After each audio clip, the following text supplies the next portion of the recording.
If you're starting this year already feeling behind, you are not alone. And more importantly, you are not behind. What metric am I using to compare to other people? Narratives control the world. They are manufactured in front of our faces by masters of psychology without the doctorate. They determine how you view people, your opinions on big issues, and how you voice said opinions.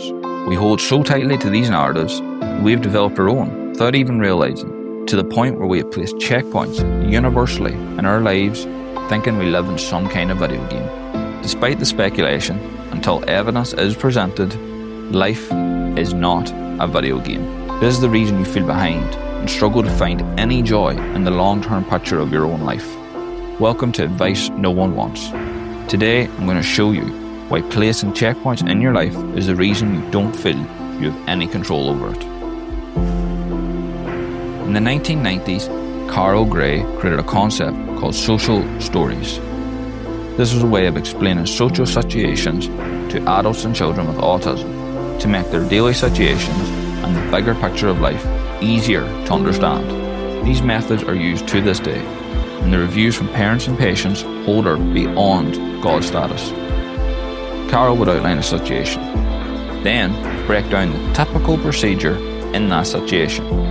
For example, visiting the dentist. You arrive, check in with reception, relax in the waiting area, and when your name is called, follow the dental assistant into the room. This would give people comfort because they knew the exact schedule, so their fixation wouldn't be interrupted, thus birthing social stories. Despite the global self-diagnosis community, we don't all need social stories. In fact, not only do we still use them, we've absolutely destroyed the purpose of them. The digital era has created social scripts, which have carved a gaping hole in our perspectives. We've used the social stories concept to create timelines in our minds of what should be happening at each point in life. Since the boom of social media, we are more aware than ever of what is happening in the lives of everyone we know and don't know. We see the people we hated in school getting married and having kids. We see the person everyone loved from a different town having a dispute with their ex on Facebook. We can even see someone on the other side of the world buying their parents their dream car at 21 years old. This has altered our perspectives on reality, because we are conditioned to believe if this is happening all around us, then it must be the general narrative for life. This has developed into a global panic. Don't feel bad for experiencing this, because we all do. This isn't anyone's fault, but it is a problem that needs addressed. I remember being a kid and feeling the excitement of a new video game, taking the manual out of the cover, reading the chapters in the campaign mode, the thrill, the excitement, then the joy when I loaded up. Life is pretty similar, but we've decided to look at it through a dark lens. We have been consumed by people who have wealth, families, and all-star potential at such a young age. We have zero care for the background actors that created the theatrical masterpiece, because the star of the show isn't on the stage, it's in our minds. Instead of praising that incredible feat someone has achieved, we turn the spotlight on ourselves and say, why am I so behind everyone else? This creates a society based on comparison. The checkpoint timeline has actually been deleted at this point, and we purely want to one-up each other. We subconsciously become so involved in creating this life based on a script no one created that we don't realise we're passing it down to future generations. We aren't fixing bugs in the game. We are creating more enemies to the point where the gold at the end of the rainbow has lost all colour. The social script dilemma has a huge problem. We have zero care for the events preceding the thing that makes us drown in self-pity. Here's some perspective. There's a lot of people who are married before the age of 21, but the divorce rate is triple those married after their 30th birthday. There are also a lot of people who are married within 1 year of meeting each other.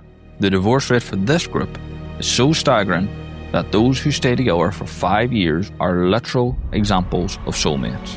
Let's switch the topic to money. There's a major issue where we feel if we have 9-to-5 jobs or anything less than $1 million net worth after the age of 30, then we are some kind of failure. Did you know 1% of the entire planet are millionaires before 30? There's less than a few hundred people in history with millionaire status before the age of 21. Actually, only 8% of the world are business owners. And don't even get me started on how many of them are actually successful. Still feeling sad? There's less than 60% of the entire world with $1,000 in their bank account. But why would we focus on that, right? We can't complain about those statistics, so they won't get us any more likes on Instagram. We'd rather preach the world is battling us every day instead of addressing that it's our own silly social scripts that we've created. I'm not speaking from a place of privilege. I feel this too.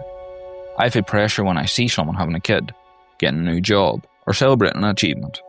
The problem is when you let it control your decisions. The people I mentioned before, those divorced early, and those with less than $1,000 in their bank, do you know what most of them have in common?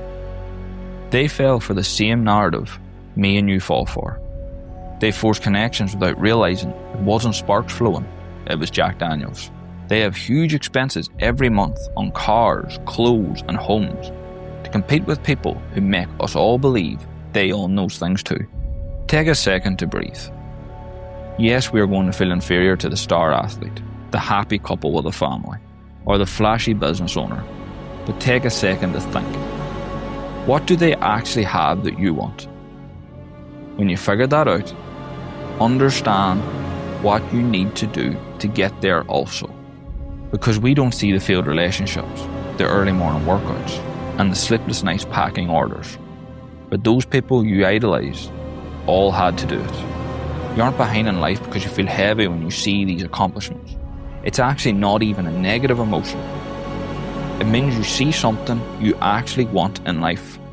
And that is a purpose, not a damn checkpoint.